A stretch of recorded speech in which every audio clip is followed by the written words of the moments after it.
You know the scene.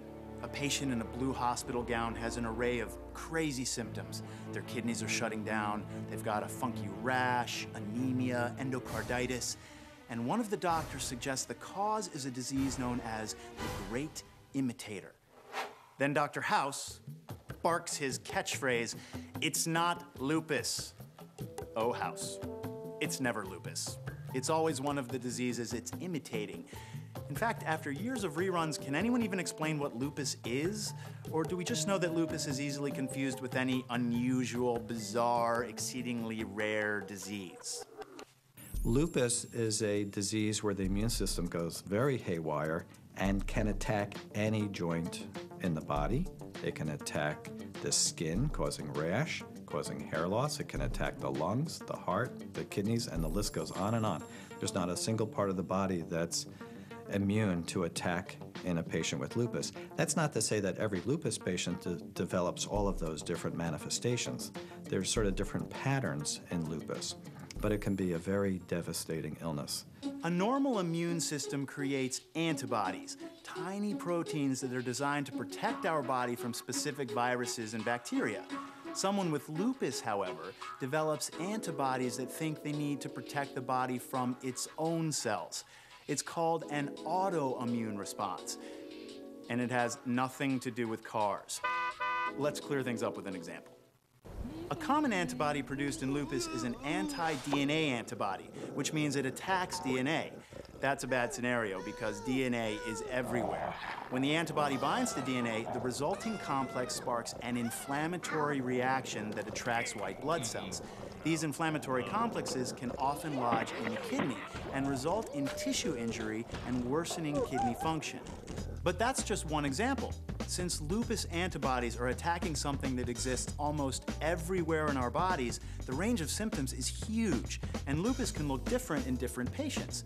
In one person, the antibodies might attack the lungs. In another, the kidneys. In another, the joints. That's why lupus can be hard to diagnose, but not for doctors who know what to look for. I think patients with true lupus, it's not hard to diagnose. How do we make the diagnosis? Not that different than rheumatoid arthritis. It's a good history and a good physical and laboratory tests. There's one particular test called the anti-nuclear antibody test, ANA for short, which is basically a test to detect the presence of an autoantibody. And that can be subsetted into other types of testing looking for autoantibodies. And if those are present, it generally means that the patient has lupus. We don't have a lot of answers about lupus. We don't know what triggers it, and we don't have a cure.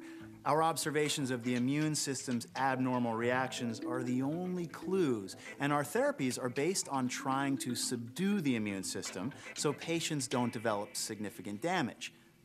And if you look at survival curves, survival in lupus improved when steroids were introduced. The next major breakthrough were drugs actually developed for leukemia. And these are mild chemotherapeutic agents, for example, azathioprine or cyclophosphamide. And with those particular drugs, we saw survival improve even more. But still, we are losing patients to lupus. I've had countless patients also go on to develop renal failure. A number have developed blood clots leading to strokes or pulmonary embolus. So there are a lot of complications, but we've learned a lot about the disease. We have had some improvements in therapy, but we've kind of not seen a new drug for many decades now. So while we're still trying to figure out all the ins and outs of lupus, there are people out there able to manage the disease. There's also a lot of interest right now in lupus drug development, and dozens of companies are trying to crack the case. Ooh, maybe they should put House on it. His cases almost always have happy endings.